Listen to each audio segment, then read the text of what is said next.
This week, I traveled to Scranton, Pennsylvania for our final Going There live event.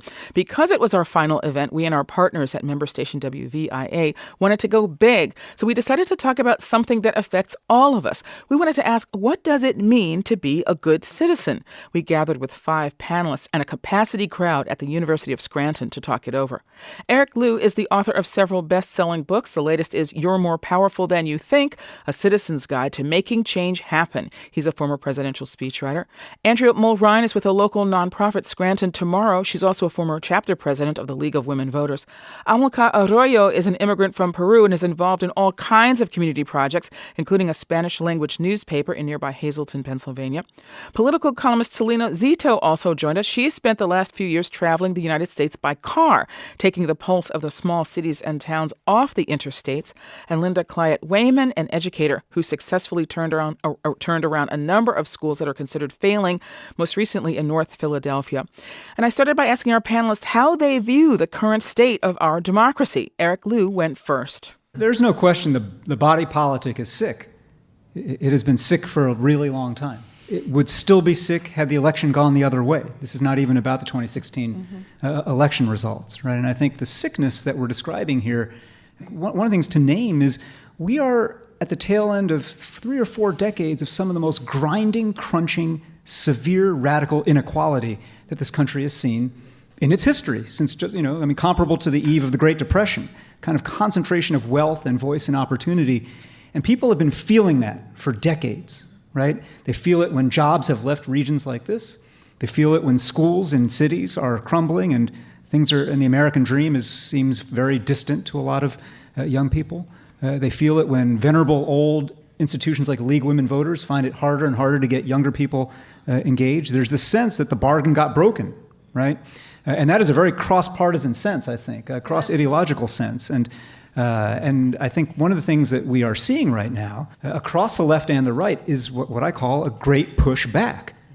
You have millions of everyday Americans who are tired of a system that has been rigged to reward the already privileged. And these were Trump voters and they were Sanders voters. And they were people who did not vote at all, right? But you have millions of them saying it is time to re-rig the game. And their focus is actually not just on national politics, right? I think their focus is very much at the end of the day about what's the health of Scranton? What's the health of the place where I live? And how do we actually try to salvage some sense of if not greatness, some sense of just, this is a place I want to belong to and be part of, right? And I think that is why even though we are in this kind of place of sickness right now, I'm actually still net optimistic. Andrea, a number of people want to ask, how do you decide what to do with your time? Especially, because everybody's busy and life is hard, So how do you decide what to do? And how do you keep going when you feel discouraged, as you inevitably must at some point?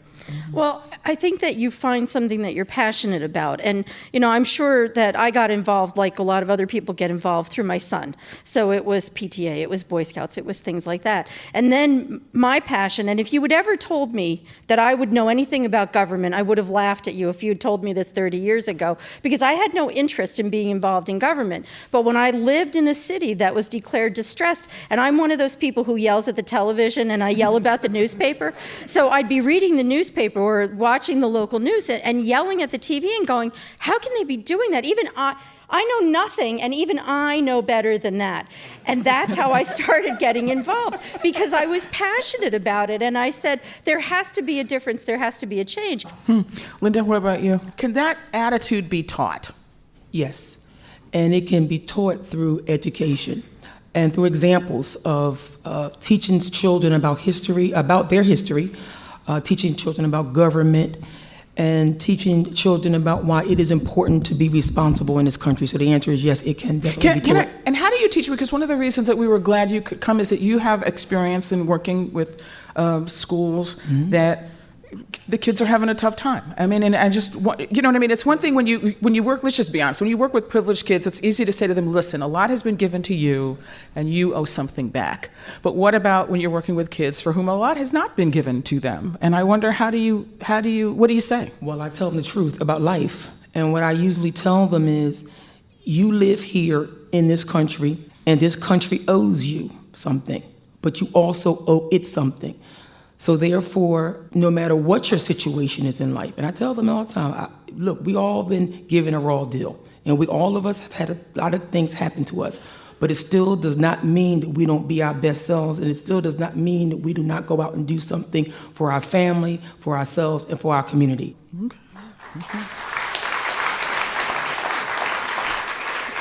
But I want to ask the rest of the panel, are you we'll use Eric's term, net optimistic or net pessimistic? Selena, I'll start with you. Are you net optimistic or net pessimistic? Optimistic, for sure. All the stories of people and all the people that I've met all across the country in all 49 states, you see that willingness to connection. Yes, we're struggling. Yes, we're having a hard time, and there are some really bad, hurting spots in this country, and probably in every neighborhood. But that willingness to come together in that spirit is never left. I see it everywhere I go. I am always charmed and always walk out of every town that I've been in and felt good about one person, one thing, knowing that the hands of that town they're going to be okay.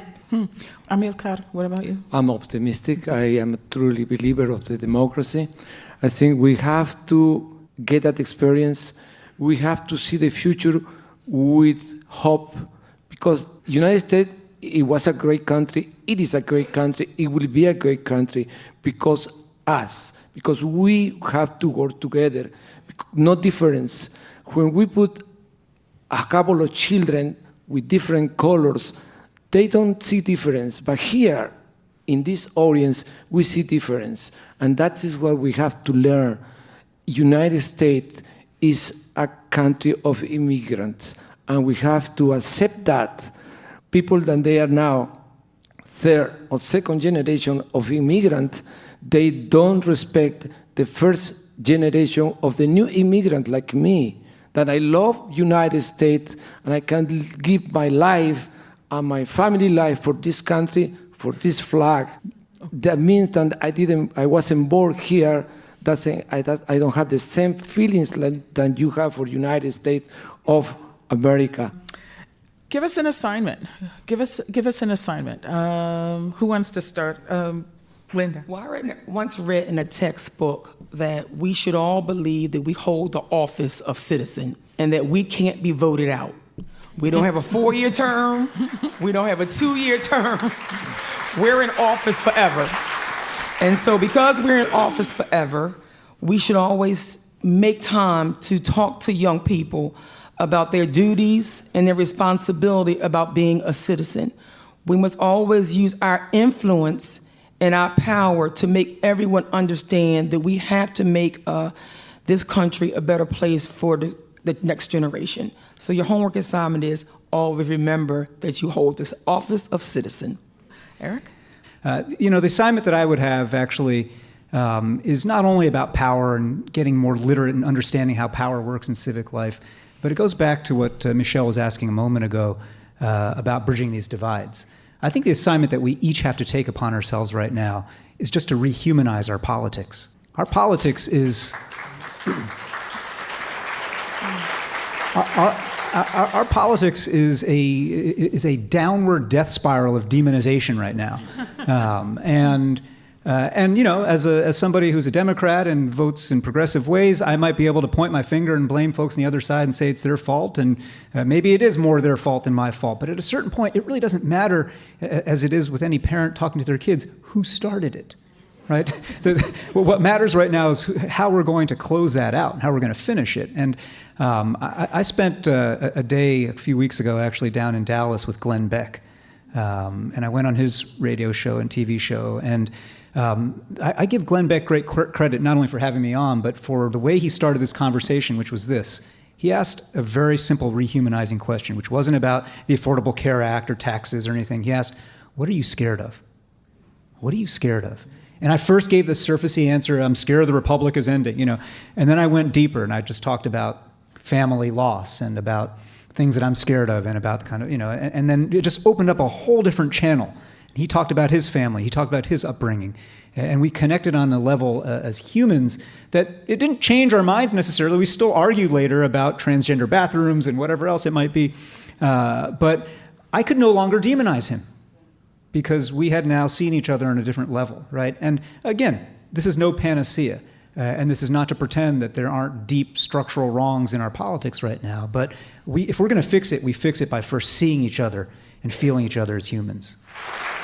That was Eric Liu, author and founder of the nonprofit Citizen University. We also heard from Linda Clyett-Raymond. She's the former principal of Strawberry Mansion High School in Philadelphia. Andrea Mulrine is the past president of the League of Women Voters of Pennsylvania. Amilcar Arroyo publishes the Spanish-language newspaper El Mensajero in Hazleton, Pennsylvania. And political columnist Selena Zito. To hear the entire program, visit npr.org/going there.